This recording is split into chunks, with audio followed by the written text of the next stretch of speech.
If in the previous days we were still immersed in discussing whether Mr. Donald Trump dared to bring troops to strike Iran for another round or not, then by this morning, everything has completely reversed. An extremely painful slap, a bucket of ice-cold water splashed straight into the face of the American and Western intelligence elite circles. Music, Iran, that country which Western media has been spreading rumors about as poor, exhausted, having to breathe with oxygen because of the sanctions, has officially revealed to the light a weapon that no one wants to see: nuclear weapons. The entire Middle East region now is falling into a frightening music silence, a silence of extreme bewilderment. Everything was peaceful and fine when suddenly the American intelligence officials, music specifically the CIA, had to make a grim face and report urgently to the White House that satellite images and top secret intelligence sources have confirmed that Iran is currently in possession of at least 3 to 5 complete nuclear warheads. But the ironic thing, life, is that Iran did not make this pile of deadly toys themselves. How could a country besieged and sanctioned on all sides, where buying even a stupid nail is difficult, be able to complete by itself such a sophisticated nuclear weapon production cycle in such a short time? The answer has caused Mr. Donald Trump and the entire Pentagon to have their blood pressure drop. That is the secret handshake, a transcontinental cooperation with North Korea. These two brother countries, one has excess nuclear technology, excess experience in testing bombs that has made Japan and South Korea scared for so many years, but is starving and short of oil. The other brother, Iran, sits on a pile of black gold. Money from secretly selling oil to other countries is still plentiful, but it is thirsting for a treasured weapon to defend itself against the eyeing of the United States and Israel. So these two guys shook hands, a historic exchange trading dollars for core technology, and direct support from the top nuclear engineers of Pyongyang. You sanction me. If you sanction, then we will play with each other like this. No need to go through the international banking system. No need to ship openly. The two sides just use submarines, use secret air routes through third countries to transport equipment and personnel, a century's deception right under the nose of the entire dense American satellite system. Now, looking back at the incident when Mr. Music, Donald Trump, ordered the bombing last time, we see how humorous it was. The audience surely still remembers that night campaign where America brought planes to drop 14 bombs weighing up to 14 tons each on Iran's nuclear facilities. That time, the corners of the mouth were still exploding, saying that they had completely destroyed this gang's uranium enrichment infrastructure, that Iran would have to retreat dozens of years in its nuclear ambitions. But in reality, what happened? It was only a shell, a spectacular deception. The Iranian intelligence guys were as cunning as foxes. They fully understood America's firepower strength. So those surface facilities were just decoys. The core, the real warhead assembly laboratories, had been moved deep underground, hundreds of meters deep inside solid rock mountain ranges in central Iran, places where even America's bunker-busting bombs could not do anything to a single brick.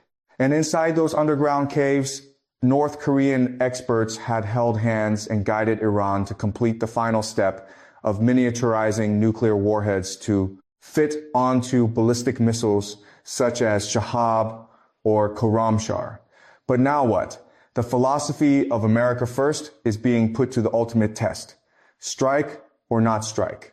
If not striking, then consider that America accepts the reality that Iran has become a nuclear power. America's position in the Middle East can be considered thrown in the trash The credibility of protecting its little brothers drops disastrously. But if striking, oh dear, the story now is no longer a leisurely game of bringing planes to drop bombs and then coming back to celebrate. Touching a guy with nuclear weapons, it is a completely different boundary. If you strike him and by chance he gets angry, he cannot throw bombs at America because it is too far. But if he throws one straight at American military bases in the Middle East region, or if he throws one at the capital of Israel, then what? At that time, the whole world can determine to close the door and go to sleep. World War II breaks out, radiation flying everywhere. The predicament of America now is that they are stuck between two streams of water. The American people are used to comfort. The economy is having difficulties. Inflation is high. Suddenly now telling them to go to war with a country that has nuclear bombs. Then their fathers would say, the people will not accept it. They will demonstrate and overthrow the government immediately. Therefore, the White House these past few days has had to use diplomatic language like deeply concerned, requesting the international community to intervene, sounding soft as noodles. The time when America liked to bring troops to strike small countries has passed. Just look at how America's GDP has reached $27 trillion, but does not dare to touch that Iran guy with a mere GDP of $400 billion, which is enough to understand how terrifying the deterrent power that nuclear weapons bring is. Having a lot of money. What can you do when the opponent is ready to play the mutually assured destruction game? Then even God would pass away. In reality, Israel is now standing at the brink of life and death. Just looking back at the conflict with conventional missiles alone is enough to see how exhausted they are.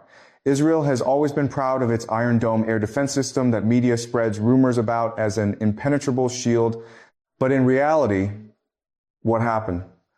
Israel's own intelligence had to bitterly admit that the Iron Dome only intercepted 65 of Iran's missiles. And that was only missiles with conventional explosive warheads. Mind you, if one fine day Iran launches about 100 ballistic missiles flying swiftly toward Tel Aviv, and among them only one carrying a nuclear warhead gets through, then what will happen? No need for 65. Just one getting through the net is enough for the entire small country of Israel to be flattened into a permanently radioactive, contaminated desert. The country of Israel has a tiny area, narrow music with no strategic depth to evacuate the population or hide key facilities. One nuclear bomb exploding in the sky over Tel Aviv is considered the end of a nation. Therefore, now Israeli generals are screaming at America, demanding that America must take immediate preemptive strike action before Iran puts these warheads on active duty. But unfortunately, America now does not dare. America still has to calculate the overall interests of the United States. It cannot because of Israel dragged millions of American civilians into the risk of World War II. And to ask a favor from China, America must have a gift in return. It could be easing technology, chip sanctions, or reducing tariffs on Chinese goods. In short, China did not lose a single bullet, but its political and economic positions suddenly skyrocketed. This move by Beijing is truly masterful. So the biggest question posed at this moment is, where will the future of this war go? Is there any peaceful solution for the current deadlock situation or not? To tell you the truth, this problem now is unsolvable. No one is willing to yield to anyone. If now America and the West accept to back down, lift the sanctions in exchange for Iran freezing its nuclear program like the JCPOA agreement from before, that Mr. Trump himself tore up. Will Iran listen? Certainly not. The lesson of Libya, the lesson of Ukraine, when they gave up nuclear weapons, is still right there. Signed papers, committing with the West, and in the end, still got betrayed, still got troops sent in to smash them completely. Iran has traded dozens of years of poverty, endured so many harsh sanctions to create this weapon that protects the nation's life. Why would they be stupid enough to destroy it just for a few empty promises from America? They will hold on to it tightly at all costs. In the past few days, the situation in the Middle East has once again made the whole world hold its breath to follow. After the scenes of bombs shaking heaven and earth, suddenly Mr. Donald Trump went on television and declared a very clear sentence. The United States will temporarily hold its hand and give Iran exactly 5 music days to think and negotiate. Immediately on social media and forums, explosive debates broke out. Many people, especially the opposition faction, began to curl their lips in disdain. Donald Trump is often portrayed in sharply contrasting ways, either as a declining political figure, losing instinct and decisiveness, or as a highly calculated strategist still capable of aggressive, unconventional maneuvering. In the narrative you've outlined, this tension is pushed to an extreme. Critics dismiss him as hesitant and inconsistent, while supporters of this interpretation argue that such appearances are deliberately misleading, masking a deeper and more calculated strategic design. From that perspective, what looks like hesitation or delay is reframed not as weakness, but as timing. The idea is that major global powers rarely act in straight lines, and that public-facing diplomacy, ceasefire windows, or negotiation deadlines are often interpreted as instruments within a broader strategic sequence. In this reading, even something as specific as a 5-day pause is not treated as a neutral or administrative time frame, but rather as a carefully chosen interval designed to align political messaging, military readiness, and economic stabilization. Within this interpretation, military movements in sensitive regions such as the Middle East are often described as multi-layered operations rather than simple deployments. Amphibious task forces, naval strike groups, and expeditionary units are viewed not just as tactical assets, but as signals of intent and positioning. The narrative suggests that while diplomatic language focuses on negotiation and de-escalation, parallel military preparations may be advancing in the background, with timing calibrated so that force projection reaches readiness at a precise political moment. However, it is important to note that such claims are typically speculative and not independently verifiable in the way this kind of narrative presents them. A central theme in this type of analysis is the Strait of Hormuz, which is frequently described as a critical choke point in global energy transport. Because a significant portion of the world's oil supply passes through it, any escalation in the region is often linked, rightly or wrongly in some commentaries, to global economic shockwaves. In this framing, military pressure or instability in the area is said to influence oil prices, shipping insurance costs, and broader market sentiment, creating immediate feedback loops between geopolitics and financial systems. The financial dimension is often given equal or even greater weight than the military one. According to this line of interpretation, modern U.S. decision-making is tightly intertwined with market behavior, especially equities, bond yields, and energy prices. A rise in oil prices is described as inflationary pressure, while rising bond yields are framed as a signal of tightening financial conditions, increasing borrowing costs across the economy. In this narrative, political leaders are depicted as highly sensitive to market reactions, treating financial stability as a constraint on military escalation. From this angle, any pause, delay, or negotiation window is not only about diplomacy, but also about economic management.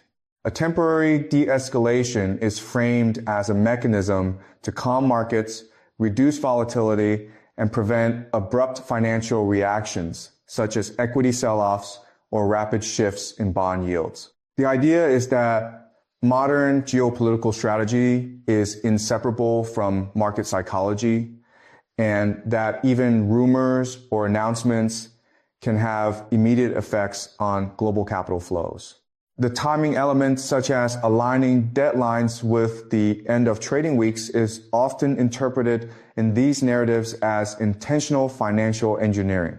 In this view, weekends become strategic buffers. Markets close, information is absorbed without real-time trading panic, and governments or institutions gain time to manage outcomes before the next trading cycle begins. Whether or not such timing is actually deliberate in practice, it is frequently used in commentary to illustrate how closely political actions are believed to intersect with financial cycles.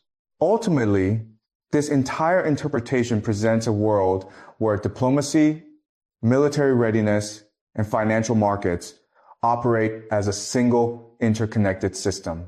However, it is important to distinguish between analytical observation and speculative narrative.